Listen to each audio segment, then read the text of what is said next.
No Barrier at UCS.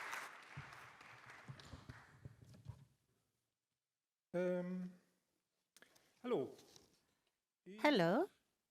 Mache jetzt mal weiter mit Barrierefreiheit in UCS. I continue with the topic of no barrier for UCS, or barrier-free UCS.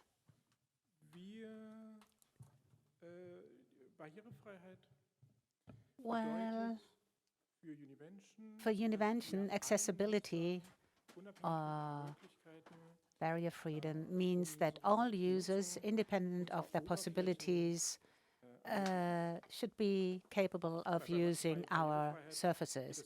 And accessibility or barrier freedom means that offers can be used in an unrestricted way, and the unrestricted use of software is the idea that backs or supports digital sovereignty. And these two at least have a lot in common. And this is the reason why barrier liberty is a must that we always think about at Univention.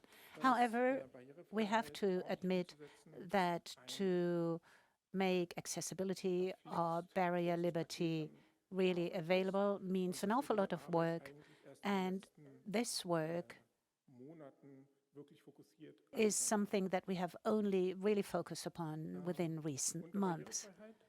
And barrier liberty or accessibility is a whole range of measures that have to be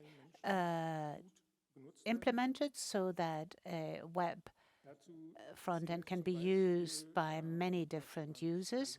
So scaling is important for this, that is enlarging, that is fonts and images. And this is important for people who are visually impaired. And this also means that the colors are sufficiently contrasting so that people who have a certain impairment in color vision can use this.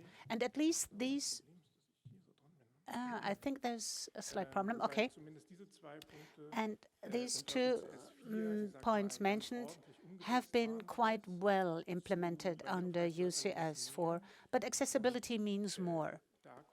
And this is where we see the novelties, because accessibility or barrier liberty also means that we have to semantically prepare the documents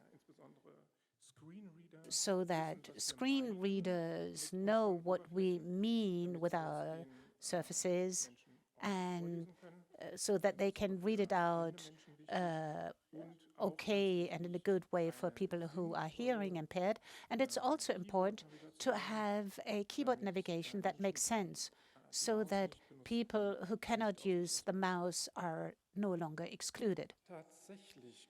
And accessibility even means more, but I will come to that point a little later. I now would like to come to the point how we started. So we addressed accessibility in the Phoenix project. That is when it entered into the focus. And this has already been mentioned on the summit. And this project allows us to now really add accessibility everywhere, because it's a great user case.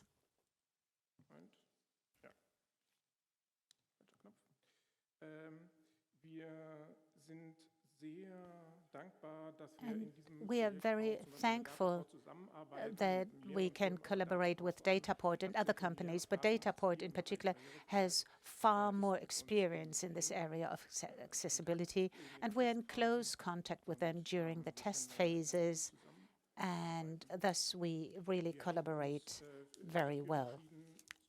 And we decided to start with a portal. So all areas should be accessible, but the portal is the product that most users see and that provides the biggest benefit, and this is why I wanted to start with it. So UCS 5 was published 5 years ago, so with a new design, and after UMC, but also the login page. And the portal plays a particular role because it was completely reworked or redone, and the internal technology was also updated. And I don't know whether you know, we use the Dojo framework, have been using it for the last 10 years quite successfully. And now we switch to Vue.js. And this is due to the characteristics of the frameworks. And we really preferred or really dared to do this step because Dojo frameworks were very overloaded. And we said after a test that if we want to do accessibility truly, then we need a new start with Vue.js.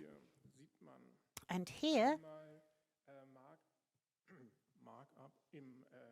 you have a comparison of the markup in the old Dojo framework, and it's not legible, but you can see, or you get not see, but you get an idea as to what is happening, and there are even embedded visuals, and anything you get is just a checkbox. So if you said to the Dojo framework, please give me a checkbox, then this is what has been generated, and in the new markup, you only get this, and it's not as compressed as the old one. It's just a label, just an input, and then the checkbox is done.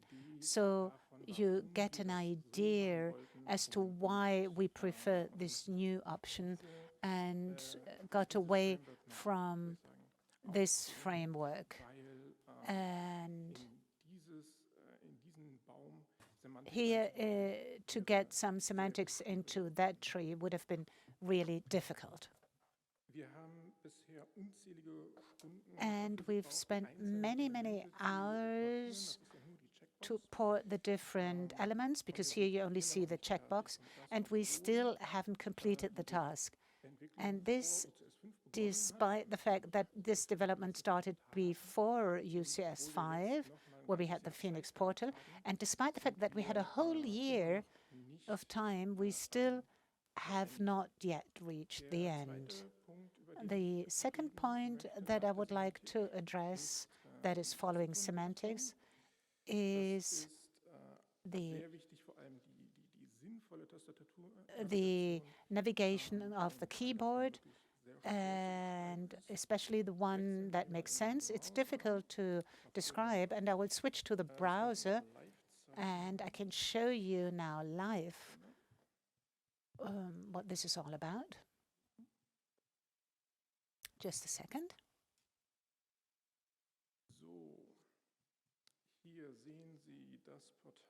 So here you've got the portal.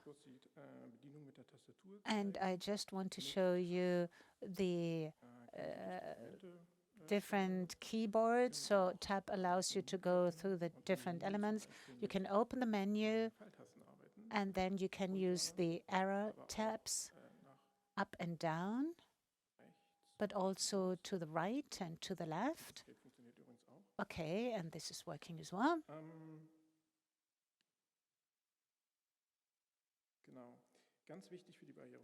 And for accessibility purposes, it's not just important to somehow get through the page, but it has to make sense.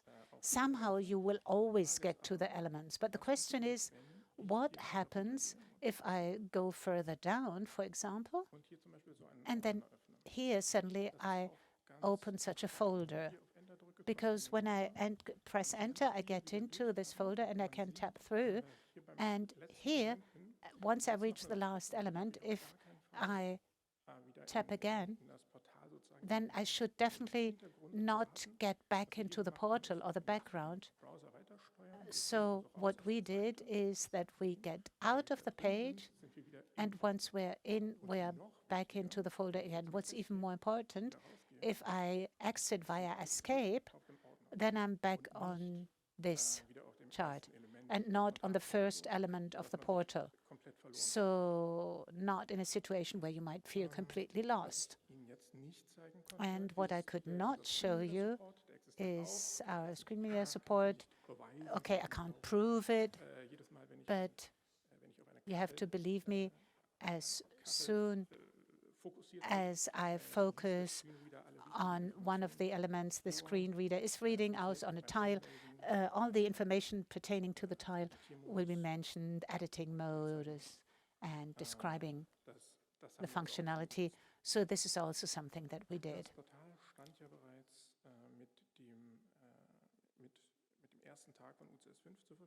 The portal had been available since the first day of UCS 5, and then we looked at the next element that was self-service, and it took quite some time, but a few weeks ago we finally made it fully accessible.